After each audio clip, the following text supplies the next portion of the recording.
The sound of a diesel excavator tearing through my backyard fence wasn't just a violation, it was a declaration of war. The HOA president, Brenda, was betting that if they poured the concrete fast enough, I'd be too intimidated by the sheer cost of removal to fight back. She assumed a retired man wouldn't understand the nuances of easement law or property setbacks. She was wrong. If you find satisfaction in watching arrogant tyrants who should get crushed by the slow, heavy weight of a legally binding property deed, you're in the right place. The vibration traveled through the floorboards before the sound even registered. It was 7:15 a.m. on a Tuesday, a time usually reserved for the chirping of cardinals and the distant hum of commuter traffic. Today, however, the morning was being murdered by the guttural roar of a diesel engine. Arthur Vance sat at his kitchen table, his hand hovering over a half-solved crossword puzzle. He didn't flinch, but his eyes narrowed behind his wire-rimmed spectacles. He was a man who appreciated order. His lawn was cut at a precise 2.5 inches. His gutters were cleaned on the first Saturday of every month. Chaos was not something he invited into his life. He set his pen down, aligning it perfectly parallel to the edge of the table, and walked to the sliding glass door that overlooked his backyard. The sight made his breath catch in his throat. A yellow Caterpillar mini excavator was currently tearing the cedar planks of his back fence out of the earth. The wood splintered with a sickening crunch.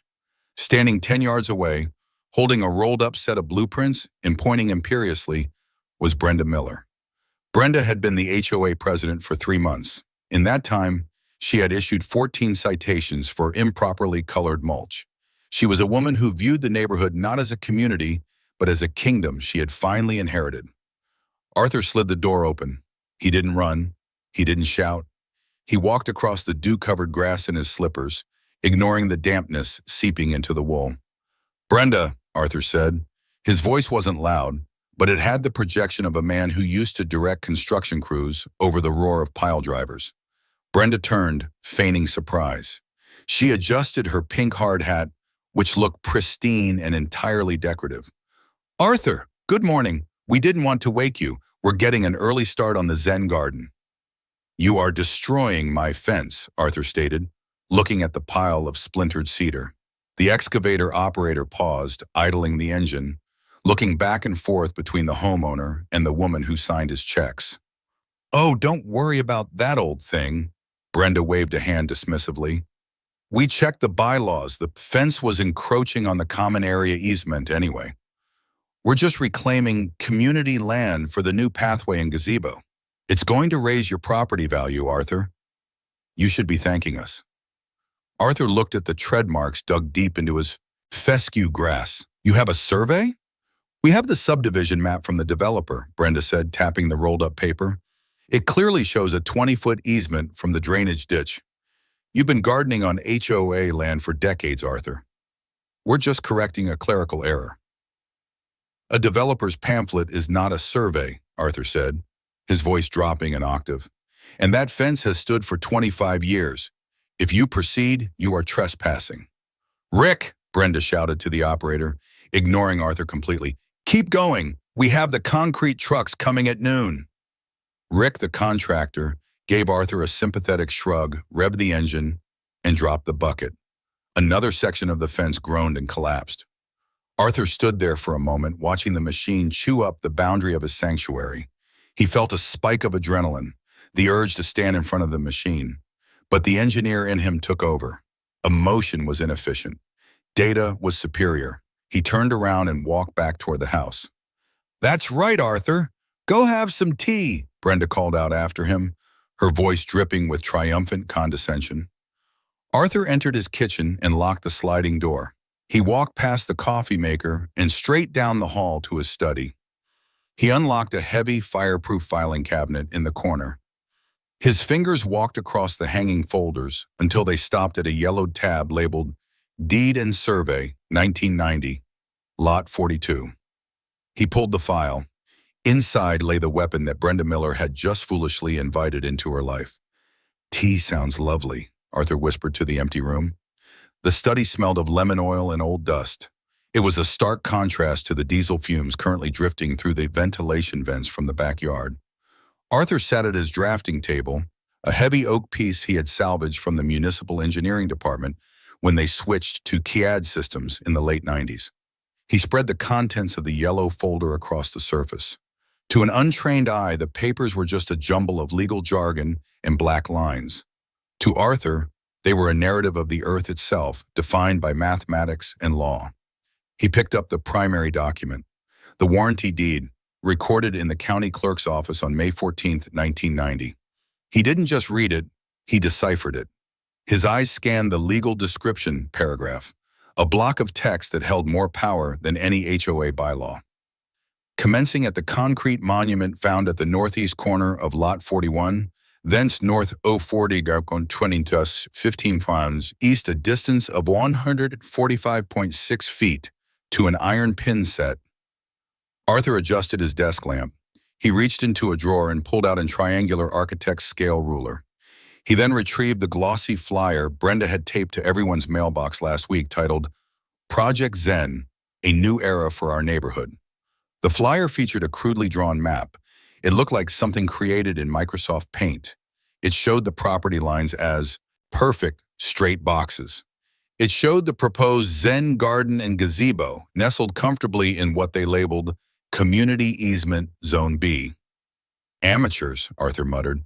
He placed a sheet of tracing paper over Brenda's map, then pulled out a copy of the official subdivision plat he had saved for 30 years. He aligned the reference points, the street curb and the storm drain. The discrepancy was immediate and offensive. Brenda and her board were measuring the easement from the center line of the drainage creek. However, the legal plat clearly stated that the private property line extended to the far bank of the creek, subject only to a utility access easement, not a construction easement. There was no Community Easement Zone B. That didn't exist. It was a fiction invented by someone who didn't understand how to read a survey. Arthur did the math in his head, then double-checked it with his calculator. The proposed concrete slab for the gazebo wasn't just encroaching, it was going to sit 12 feet inside his legal property line. He stood up and walked to the window. Outside, the excavator had stopped digging. Rick, the contractor, was spraying neon orange spray paint on the dirt. Arthur's dirt. They were marking the foundation. Arthur felt a strange calm settle over him. Most people would be panicking right now. They would be screaming on the phone to a lawyer, begging for an injunction, paying a retainer they couldn't afford. But Arthur knew something Brenda didn't. In the world of property law, he who holds the deed holds the high ground. But he needed to let them commit. If he stopped them now, they might just patch the fence and apologize. A simple oops, that wasn't enough. They had destroyed his cedar fence. They had insulted his intelligence. They were spending the neighborhood's reserve funds on a vanity project based on a lie. He needed them to pour the concrete. He needed the physical intrusion to be permanent enough to constitute malignant trespass. But he also had a moral obligation to give them one fair warning. It was the honorable thing to do. He went back to the copier he kept in the corner. He made 3 copies of his deed and 3 copies of the subdivision plat. He highlighted the relevant coordinates in yellow. He wasn't going to show them the full hand yet, just enough to give them a chance to back down. He checked his watch. 10 o'clock a.m. The email blast had said the emergency ratification meeting was scheduled for tonight at 7 p.m. at the community center, effectively a rubber stamp ceremony to approve the budget for the work they had already started. Arthur placed the documents into a crisp manila envelope. He sat back down and watched through the window as the first cement mixer backed into his driveway, its backup alarm beeping a rhythm of impending doom for the HOA's bank account. "Dig deep, Rick," Arthur said softly. "Make it expensive." The fluorescent lights of the Oak Creek Community Center hummed with a low, irritating buzz that seemed to match the tension in the room. About 30 homeowners sat on metal folding chairs, clutching styrofoam cups of lukewarm coffee. At the front of the room, behind a long plastic table draped in a tablecloth, sat the HOA board. Brenda Miller sat in the center, flanked by her treasurer and secretary. She looked less like a volunteer neighborhood representative and more like a judge presiding over a court she had built herself. Behind her, a projector screen displayed a rendering of the Zen Garden, complete with clip art happy families enjoying the gazebo.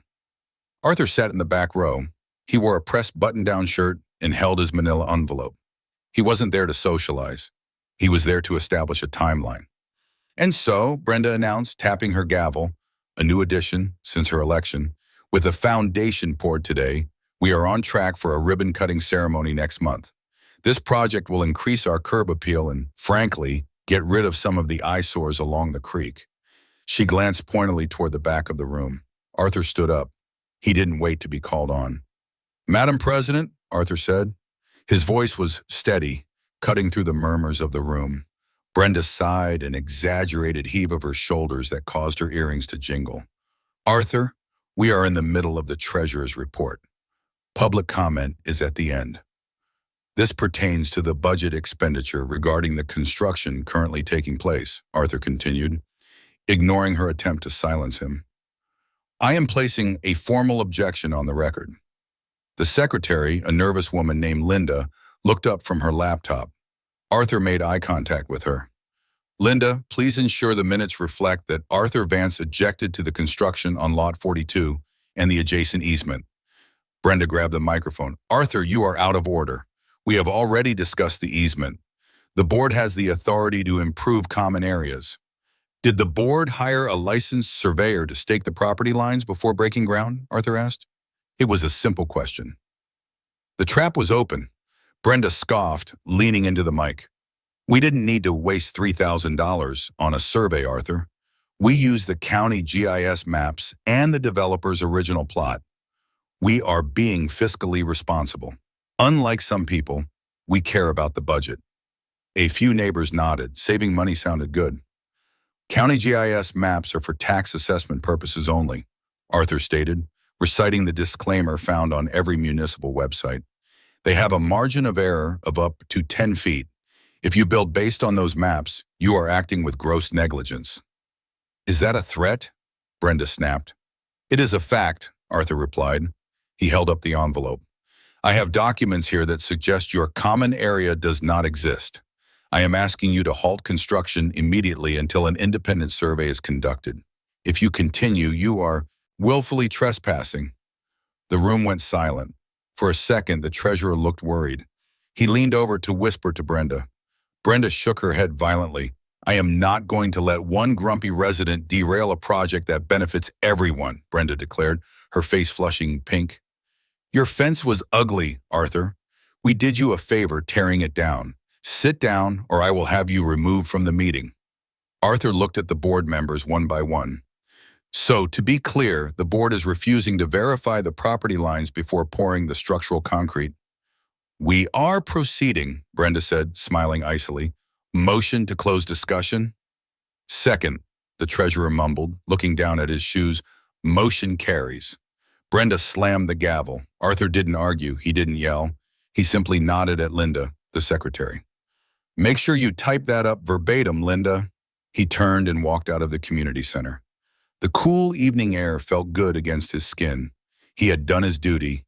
He had given them the warning. He had given them the chance to save themselves. Brenda had just publicly admitted to bypassing professional due diligence to save money, a decision she had now forced into the official record. Arthur walked to his car, unlocking the door. He tossed the manila envelope onto the passenger seat. He hadn't even needed to open it. Tomorrow, the concrete trucks would return to finish the job. And once that concrete set, the trap would snap shut. The following morning, the sun rose over a scene of industrious stupidity. The air was thick with the smell of wet cement and the shouting of Rick, the contractor, who seemed to believe that volume was a substitute for competence. Arthur stood at his kitchen window, holding a steaming mug of black coffee. He watched as the cement trucks rotated their drums, pouring the gray sludge into the wooden forms that had been hastily erected the previous afternoon. They were building the permanent foundation for the gazebo. He picked up his digital camera, a rugged model he used to use for site inspections, and zoomed in. He snapped a photo of the formwork crossing the invisible line of the creek bank. He snapped another of the rebar stakes driven into the soil where his azaleas used to be. Every click of the shutter was a piece of evidence locked away. He didn't go outside to stop them. He didn't wave his arms. He had given his warning. Now he was letting them hang themselves. Arthur walked to his study and picked up the phone. He dialed a number he hadn't needed in 5 years, but had never deleted from his contacts. Simon Webb's, a voice answered on the second ring. Crisp, professional, expensive. Simon, it's Arthur Vance. Arthur, the tone warmed instantly. I haven't heard from you since the city council easement dispute of 18. Please tell me you aren't coming out of retirement. Not for work, Arthur said, leaning back in his leather chair. I have a situation at home. My HOA has decided to annex my backyard. Arthur explained the details with the brevity of an engineer. He detailed the deed description, the lack of a survey, the destroyed fence, and the public meeting where the board president had explicitly refused to verify the boundary lines. She actually said they didn't need a survey on the record? Simon asked, a hint of disbelief in his voice. Verbatim, I have the draft minutes from the secretary arriving in my inbox within the hour. That is incredibly reckless, Simon mused. So, what's the play, Arthur? Do you want a temporary restraining order? I can have a judge sign one by lunch. We can stop the pour. Arthur paused. He looked out the window. The concrete was flowing. If he stopped them now, the HOA would lose maybe $5,000 in materials and labor. They would be annoyed, but they would survive. Brenda would spin it as a precautionary pause. She would survive. No, Arthur said coldly. Let them finish. Arthur, Simon warned, courts generally don't like it if you sit on your hands while someone builds on your land. It's called lâche. They might argue you tacitly consented by watching them do it. I objected formally last night, Arthur countered. I told them they were trespassing. They threatened to remove me. I have established my objection. Now I want them to commit the assets. I don't want a dispute, Simon. I want a demolition order. Simon chuckled, a dry sound. I see. You want them to spend the entire reserve fund building it, so they have to spend a special assessment tearing it down. You want to bankrupt the tyranny. I want them to learn that property rights are not suggestions, Arthur corrected. Draft a complaint for ejectment, quiet title, and trespass. Include a demand for full restoration of the land to its original condition, plus statutory damages for the timber, my cedar fence. And the defendants? The Homeowners Association as a corporate entity, and Brenda Miller individually for acting outside the scope of her authority and with gross negligence. Going after the president personally, that's aggressive, Simon noted. She made it personal when she dug up my yard, Arthur said. Have the papers ready for filing on Friday. That gives them 3 days to finish the structure. Understood. I'll get the paralegals on the title search to confirm everything is airtight. By the way, Arthur? Yes? Remind me never to build a shed near your property line. Arthur hung up. He looked back at the construction site. The foundation was nearly done. By tomorrow, they would be framing the timber structure. Brenda was out there now, taking selfies with the wet concrete, beaming like a queen surveying her new castle. She had no idea that she was standing in the middle of a legal minefield, and Arthur had just armed the detonator. For the next 72 hours, Arthur Vance lived inside a construction zone. The tranquility of his retirement was replaced by the pneumatic hiss of nail guns and the relentless pounding of hammers.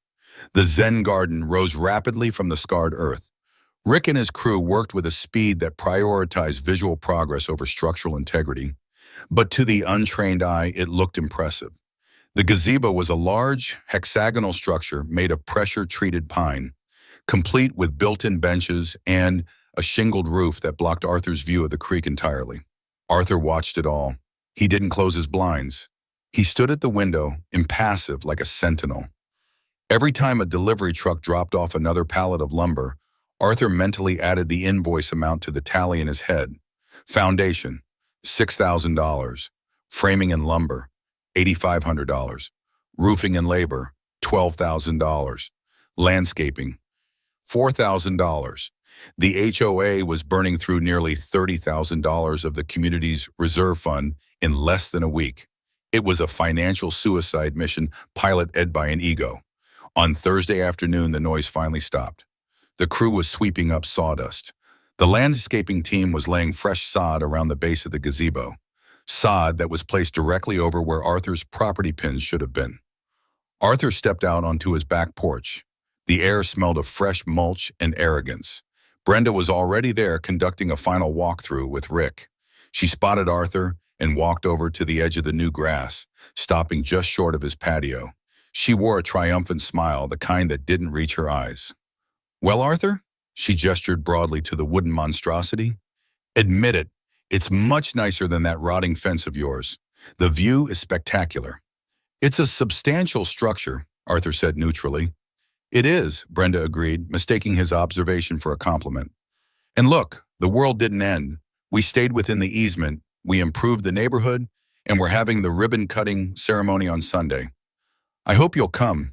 It would be good for you to show some community spirit for a change." She leaned in closer, lowering her voice conspiratorially. "I know you were upset at the meeting, Arthur, but sometimes leadership requires making hard decisions for the greater good. You'll get used to it." "I imagine the location will be a topic of conversation for a long time," Arthur said. "Oh, absolutely," Brenda beamed.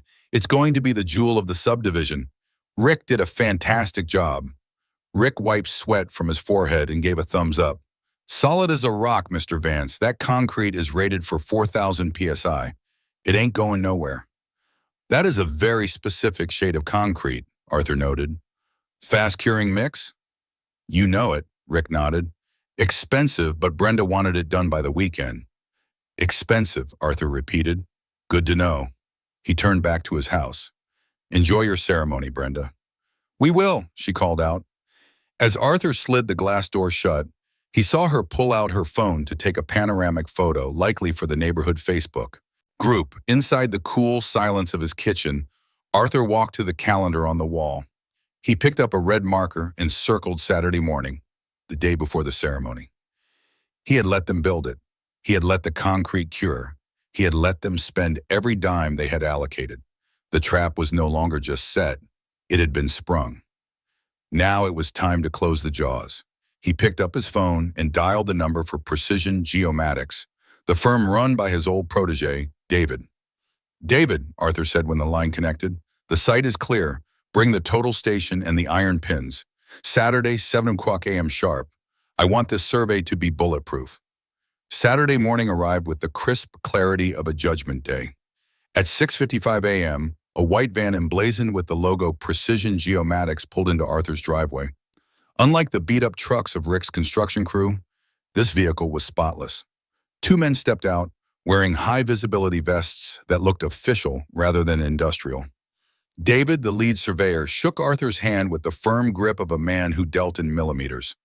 "Arthur," David nodded, "we pulled the control points from the city monuments this morning. We're ready to run the traverse." "Proceed," Arthur said. "I want every corner pinned and flagged. And when you mark the line across the structure, use the permanent paint." By 7:15 a.m., the neighborhood was waking up to a different kind of activity. There were no loud engines, only the beep of the robotic total station and the sharp clack-clack of hammers driving steel rebar into the ground. David stood at the tripod in the street, looking through the optical sight, while his rod man moved through the backyard.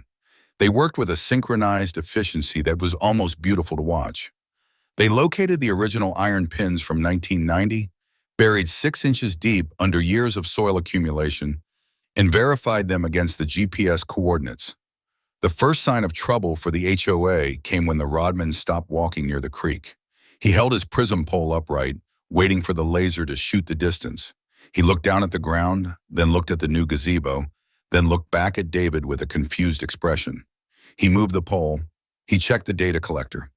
He shook his head and drove a stake into the ground, directly in the middle of the community Zen Garden path. "Hey, excuse me!" The screech came from the direction of Brenda's house. She was storming across her lawn, wearing a floral bathrobe and clutching a coffee mug. The sight of strangers in neon vests apparently triggered her territorial instincts. "What do you think you're doing?" Brenda demanded, marching up to the rodman. "This is a construction site for the HOA. You can't just be hammering things into our new landscaping." Arthur stepped off his patio. "Morning, Brenda." "Arthur, call off your friends," she snapped. "We have the ribbon cutting tomorrow. I don't want ugly orange flags everywhere." "These aren't friends, Brenda," Arthur said calmly. "This is a state-licensed survey crew. They are marking the legal property boundaries of Lot 42. We already know the boundaries, she shouted, waving her hand at the creek. It's the creek! Everyone knows it's the creek. David, the surveyor, walked over. He held a data collector tablet in his hand. Ma'am, are you the representative for the HOA? I am the president, she declared. Well, Madam President, David said, his voice flat and professional. According to the recovered monuments and the deed of record, your new structure is significantly encroaching on private property. That's impossible, Brenda laughed, though it sounded brittle. We used the GIS map. David didn't smile. He pointed to the stake his rodman had just driven into the ground. That pin marks the southeast corner of Mr. Vance's lot. The property line runs from there to the pin we just found near the street. He turned to his rodman. Mark the line. The rodman pulled out a can of neon orange inverted marking paint. He started at the stake and walked in a straight line toward the house. Brenda watched in horror. The orange spray hit the grass. Then it hit the expensive new pavers of the Zen Garden path. The rodman didn't stop. He walked right up to the wooden gazebo. He sprayed a bright orange line up the side of the wooden steps, across the floorboards of the deck, and down the other side. Stop it! You're ruining it! Brenda screamed, lunging forward. Do not interfere with a licensed surveyor, Arthur warned, stepping in between them. That is a felony, Brenda. The line continued. By the time the rodman finished, the truth was painted in neon on the ground. The entire gazebo, the foundation, the benches, the roof, sat 12 feet inside Arthur's property. The community easement was a fantasy. The structure was effectively a squatting invader in Arthur's backyard. Brenda stared at the orange line slashing through her masterpiece. Her face went pale. You let us build it, she whispered, the realization finally dawning on her. You watched us build it. I told you to get a survey, Arthur said. You told me it was a waste of money. He handed her a business card from the pile he had prepared. My attorney will be serving you on Monday. Have a nice weekend. Sunday's ribbon-cutting ceremony never happened. The sight of a neon orange slash dissecting the gazebo like a crime scene crime tape had dampened the community spirit significantly. A few confused neighbors had wandered by, stared at the survey stakes, and whispered among themselves before retreating. Arthur spent Sunday gardening in his front yard, conspicuously ignoring the backyard drama. He was calm. He knew what Monday would bring. At 9:00 a.m. on Monday, a sheriff's department cruiser turned onto Oak Creek Drive. It didn't stop at Arthur's house. It rolled slowly past the common area and pulled into Brenda Miller's driveway. Arthur watched from his living room window. He wasn't the only one. Curtains twitched in 3 other houses across the street. In a suburb, a police car in a driveway was the equivalent of a siren. A uniformed deputy stepped out, adjusting his belt. He carried a thick packet of documents. He walked up to Brenda's door and rang the bell. It took a long time for the door to open. When it did, Brenda appeared, looking haggard. She was no longer wearing her HOA president armor. She looked small. Arthur couldn't hear the conversation, but he knew the script. Brenda Miller, I have legal documents for you. She took the packet. The deputy nodded and walked back to his car, but he didn't leave the neighborhood. He drove 2 streets over to the treasurer's house, then to the secretary's. The entire board was being served. Arthur's phone buzzed. It was Simon, his attorney. The lis pendens has been filed with the county clerk, Simon said, his voice crisp. A notice of pending litigation is now attached to the HOA's common area titles. They are officially frozen. They can't borrow money, they can't refinance, and no title insurance company will touch them until this is resolved. And the personal liability, Arthur asked, included count 4, breach of fiduciary duty and gross negligence against Brenda Miller individually. By ignoring your formal objection and the recorded deed, she acted outside the scope of her indemnification. If the HOA insurance denies the claim, which they likely will, since it was an intentional tort, she's on the hook for your legal fees. Good, Arthur said. Let it sink in. Across the street, Brenda was reading the lawsuit on her porch. Her hands started to shake. She wasn't just reading a complaint. She was reading the autopsy of her finances. The lawsuit demanded 3 things. 1, immediate ejectment, the removal of all encroaching structures at the defendant's expense. 2. Restoration. The land must be returned to its original grade and condition, including the replacement of the mature cedar fence. 3. Punitive damages. Triple damages for willful and malicious trespass to the timber and land. By noon, the neighborhood Facebook group, usually a cesspool of complaints about trash cans and dog walkers, had exploded. "Why is there a lawsuit against the HOA?" posted one neighbor. "My realtor just called. The sale of my house might be delayed because there's a cloud on the HOA title." "Brenda, what did you do?" posted another. The panic was setting in. The neighbors weren't mad at Arthur anymore. They were terrified for their own property values. The Zen Garden wasn't an improvement. It was an anchor dragging them all down. At 4 p.m., an emergency board meeting was called. It wasn't at the community center this time. It was a Zoom call, and the link had been leaked to the entire neighborhood. Arthur didn't join. He didn't need to. He could hear the shouting coming from Brenda's house across the street, even with his windows closed. "I was trying to improve the community," Brenda's voice shrieked, muffled by walls but audible in its desperation. Arthur went to his backyard. He walked up to the gazebo, careful not to cross the orange line himself. He ran his hand along the smooth, pressure-treated wood of the railing. It was sturdy, it was well-built, and it was entirely illegally his. He looked at the concrete footing. Rick, the contractor, had done a good job. It was going to be incredibly difficult, loud, and expensive to jackhammer this out. Arthur smiled. The noise wouldn't bother him this time. It would sound like justice. The sound of a jackhammer is objectively unpleasant. It is a harsh, percussive assault on the ears. But as Arthur sat on his patio chair, nursing a cup of Earl Grey tea, he decided that, in the right context, it was the most beautiful music he had ever heard. 3 months had passed since the survey markers were driven into the ground. The legal proceedings had been surprisingly swift. When a plaintiff presents a certified deed, a stamped survey, and meeting minutes where the defendant explicitly admits to ignoring property lines, there isn't much for a defense attorney to do other than beg for a settlement.